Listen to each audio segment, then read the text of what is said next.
This is Brent DeGraff.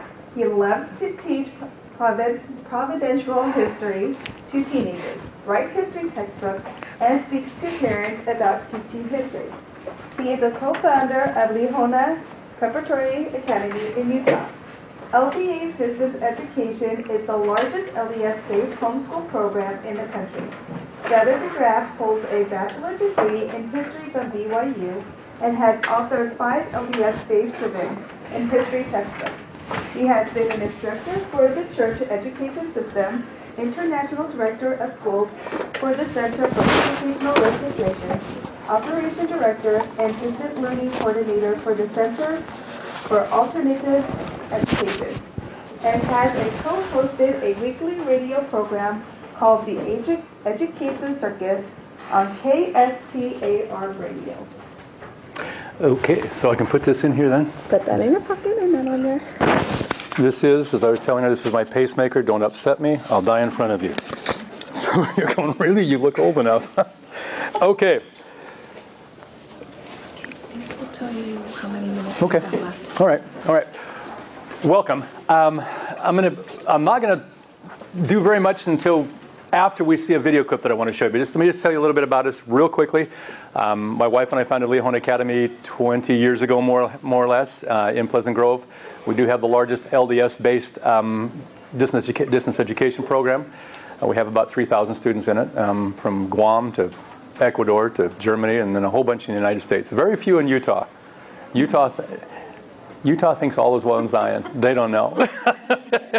We're not originally from Utah. I'm from Texas, and she's from California.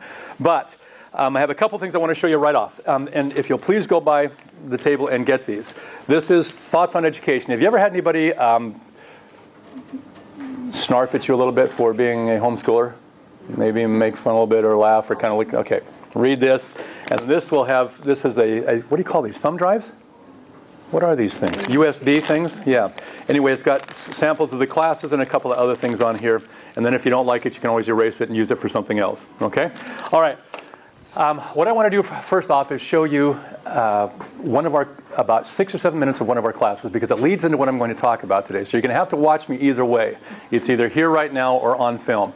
So I want to, if you'll take a look at this, and it'll be kind of, we'll go from there. So if I can pull this, usually I have a tech guy at home to help me, and you'll understand why probably before the day is done.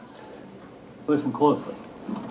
That is why the founding fathers, this is one of our classes about 2-3 weeks ago. The founding fathers set very strict parameters on the federal government, so they couldn't get too much power. That's why it's separation of powers, 3 divisions, check and balances. You see, that's gone by the board. We now have a president who signs executive orders. You're going to hear in a minute a speech by President Benson. Thank you. Where he talks about what he thinks of a 1964 Congress.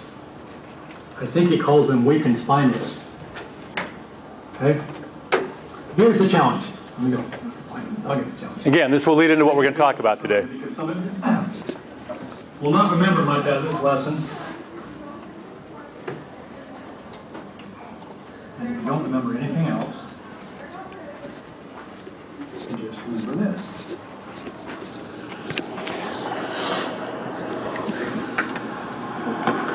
You have approximately 50 million in school. That's elementary through high school. You've got 22 million in your age. We call it 50 million. It's your generation. Okay? You have a generation ahead of you that is another 50, 60 million, 18 to 29-year-olds. So you're talking 100, 120, 130, 140 million kids. Here's your challenge, okay? And this is why this class is probably for me more than it is for you. So that I can stand there and say, no, I told them. What you do with it now, 70% now of the 18 to 29-year-olds, like I said, are in favor of communist socialist principles in America. You've seen that the Communist Party has implemented already, or it's been implemented, 8 of the 10 planks, at least, of the Communist Manifesto. 45 of the 45 goals of the Communist Party in 1961 that was read into the Congressional Record in 1963 have now become part of America. You've seen that parents have been diminished. Families have been diminished. You've seen what's happened in schools. You know what's being taught there, or better said, what's not being taught. So here's your challenge. You have about 110 to 140 million versus several thousand of you that are here or watching at home. You are literally standing in front of a train going 100 miles an hour and you're trying to stop it. Because here's what's going to happen. And you can say no, but you know it will. For the vast majority of you. You're going to finish your high school years. You're going to go on missions. You're going to go to school. You're going to get married and you're going to have families. You're going to be in your late 20s, early or even mid-30s before all of a sudden you've got a moment to step back because of all the stuff going on, very important things, mission, families, marriage, eternal things. But you're going to forget this eternal thing. That we've been blessed to live in a land that is called, not by accident, it's called the Promised Land. And you have great blessings, but you're going to forget that until you get into your 30s. And then all of a sudden, you wake up. And some of you become very, very active in changing things. But let me ask you this. 1962, prayer was taken out of schools. That's 50 years ago. So you add 50 years and see what's happened in my lifetime. Add 50 years to where you're my age. You'll even be older than me if you can live that long. What's going to happen in America in those 50 years? Okay? What's going to happen in America in those 30 years? Now, somebody asked me in the other class, in the intermediate class, do I think it's possible to turn that train around? I wouldn't be standing up here, stomping and spitting if I didn't think it was. And let me tell you why. And I mean this with every ounce of my being. I used to read President Benson, and I couldn't understand, I've told somebody this before, I couldn't understand why he tied in patriotism to the Book of Mormon. I just didn't get it. Honestly, I didn't get it until I was in my 30s. Because in my 30s, my 20s, I was voting for, you guys know, I worked for the Jimmy Carter campaign. Don't hold this against me, okay? You are kidding. This is serious. Voted for Bill Clinton. Okay? Yes. But I hit a point where I finally realized that what you read in the Book of Mormon are the principles of freedom and liberty and agency, what happens if you don't support them, and what you have to do to make them work. Now, do I think you can change this 100-mile-an-hour train? Can you change what's been happening over the last 60, 70 years in one generation? Yes, you can. That's why you read the Book of Mormon. Because there were 2,060 of them. Young, they'd never been in battle before. Their parents had never been in battle before. Most of them had probably never seen a battle before. And they took on the greatest army in this hemisphere, and they beat them. Yes, you can. But I'll tell you this, and then I'm going to play this by President Benson. It can't come from here. It's got to come from here. Somehow you've got to make that 20-inch journey from your head to your heart. The information, the facts, the dates, the name, the places, what this and what that has to travel to here. So when you speak, some of you will look at Beck and think that he's crazy. Some of you will look at Beck and be touched. Some of you will look at people that talk about what has happened in our country and think that they're whack. Some of you will understand that something has to be done. When you speak, you have to make that happen. And that doesn't come from reciting names and dates and places and facts and figures. You have to get that testimony of freedom, of agency, the very same testimony that you had in the pre-existence. I can assure you, I don't remember that, but I can assure you didn't kind of know the plan that the Savior put forth. That was our Father in Heaven's plan. You knew it well. And you didn't kind of support it. You stood behind it with everything you had, or you wouldn't be here. Now, President Benson has said, as you know, that the fight goes on, it's just a different battlefield. Do you really honestly think that you can defeat it here without the same level of commitment that you had in the pre-existence? Like I said before, it's not called the discussion in heaven. It's called the war. Why? Because it was a war. And it's not a discussion of politics here, it's a war. It's a war for your freedom, for your liberty, for your agency. And you've got to feel it here. And unfortunately, most won't until maybe you hit your 30s, and by then, you want to even guess where it's gone? I don't know. I won't be here. 30 years from now? No. You will, and so will your children. That's when it'll start meaning something to you. So, watch President Benson's talk here, given 60 years ago. And watch what he warns us about. And then ask yourself, those eternal things that you will remember to do in your 20s and even 30s, marriage, mission, families, can maybe you not forget that other eternal thing that you're fighting for, and that is agency and liberty? That's the one we leave out. You think you've seen this video? Okay, so here's my question. Can somebody give me the lights again, please? This is an incredibly unique generation. I have the opportunity to stand in front of several thousand students every single day, whether they're in the classroom or whether they're on video. Look at them, hear their questions, and see them. And I can tell you this right now. You've probably heard 1,000 times that this is a unique generation. And I think maybe the kids have heard that so many times that it kind of bounces off their head a little bit. But I want to show you something here today that will hopefully instill here, not just here to you, that this really, I mean, guys, this really is a unique generation. They are not here by accident, any more than the 2060 were there by accident in the Book of Mormon. Here's my question to you. If you don't teach them the same way the mothers and fathers of those stripling warriors of the 2060 taught them, if you don't teach them as well as they were taught, then what will be the ramifications? If you simply teach them, and I'm not saying that names and dates and places aren't important, but if you simply teach them names and dates and places, and you don't make some connections, do we have any clue what that means for this next generation? What would have happened if the 2060 had failed? And here's the question we never ask. Were there more than 2060? Were there 10,000 that weren't taught correctly, that never signed up for that show?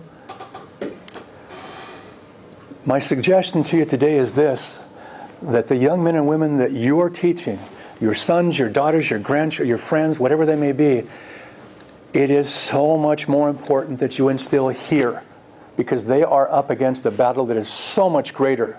I know we read about the 2060, and I know they're important, crucial, but the battle that these kids are fighting is so much more intense.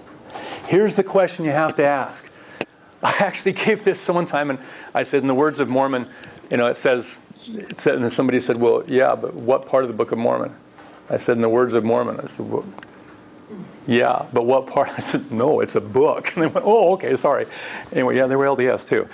Okay, words of Mormon, 1:5 says, I cannot write the 100th part of the things of my people. Here's the question that I want you to ask, and you need to, please, if Mormon recorded less than 1% of the history of the Nephites, why did he choose to include the account of the sons of Helaman?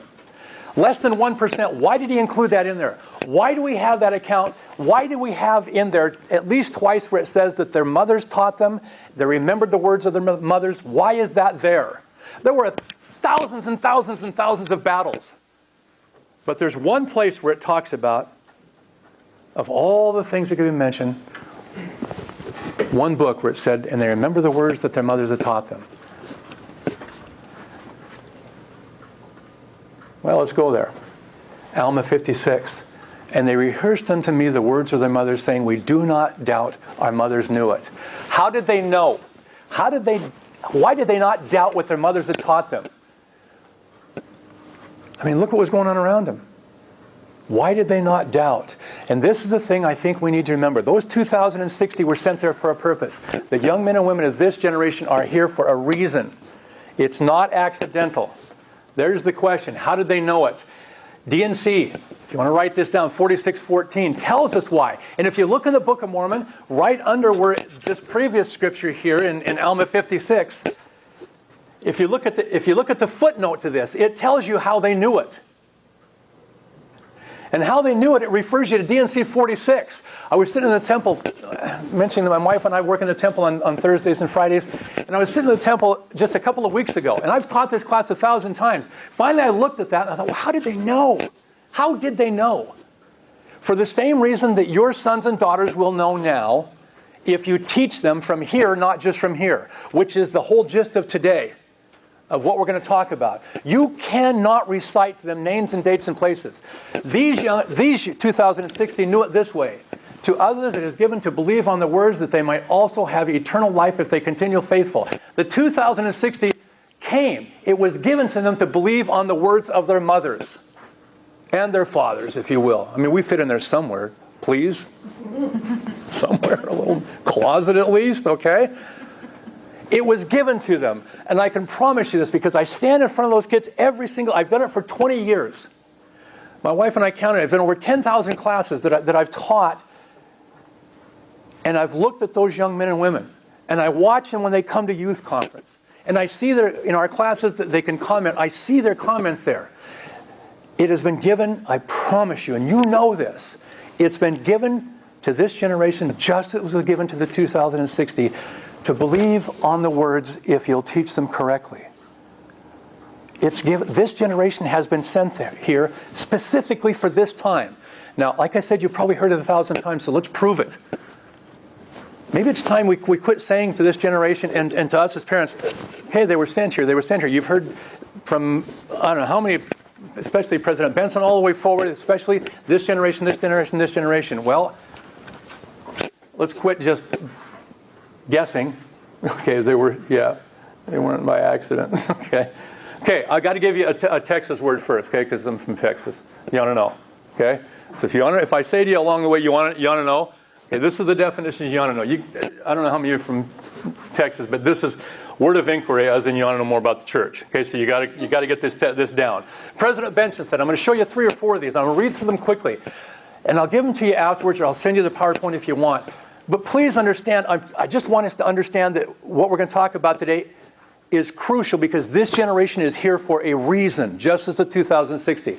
President Benson, the stage has been set premortally. The characters in the drama had been held in reserve to come at appropriate times and intervals to influence the course of events in history. God does this, and He's done it all the way through history. I don't care if you look at Joan of Arc. Look at Washington. You know about him. You know about the Spanish Armada. Look at that. Look at all the providential events all through history. Did they happen by accident? No. Why? Because God sent these people here at specific times to do the purpose they'd been sent to do.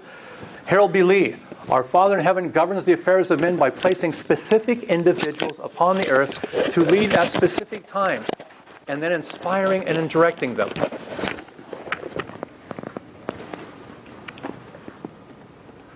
Marky Peterson, some of you remember him. Babies will be born who will become the men and women needed to save the righteous remnant with the help of the Lord. He gave us the founding fathers, and He will give us whatever it takes to preserve the kingdom of God and establish Zion. Okay, this is who we're talking about, and I included this in here for this reason. There is nobody more important, excuse me, dads, than mothers and fathers as they teach. When you teach your children when they're little, you don't give them just names and dates and places. You teach them things on their level that they can understand that will touch them and move them. We have to learn to do that now. These kids are not here by, and I don't like to refer to them as kids, but these young men and women are not here by accident. How well were they taught? These 2060, because this is what we have to emulate now. Alma 57. But behold, my little band of 2,060 fought most desperately, yea, they were firm before the Lamanites, and did administer death unto all those who opposed them. Remember this story? Because it's the same story now. 2,060 had not fought before. Their parents had made a covenant. They decide the 2,060 with Helam at the head that they're going to take off and try to pull the Lamanites away from their base. Anubis is back. Well, no, he's been killed by this point. They follow. The Lamanites are after them, day after day. Helaman says he didn't dare go one way or the other for fear that they'd be caught. Because had these young men been in battle yet? No. Ever. Finally, the Lamanites realize that there's another army behind them. They turn on that army. And here the 2060 now have to make a decision that your children or grandchildren, whoever it is that you're teaching or concerned about, they will have to make this decision also. The same as the 2060. Do you turn and fight, or do you run? Now, if you've never been in battle, you've got to envision this. They're going to have spears, they're going to have arrows, they're going to have swords, they're going to have everything coming at them that you can... There's going to be blood, there's going to... everything you can possibly imagine. But these young men did not turn and run. They turned to fight. And how well? Yea, never were men known to have fought with such miraculous strength. How old were these kids? These 2060? What is? You've heard it before. What's a stripling warrior? Young. You look in the dictionary. Yeah, it will take you anywhere from basically a deacon's age, slightly older, up to a missionary age. Priests and teachers forms. Yeah. Really? I mean, that's going to scare somebody?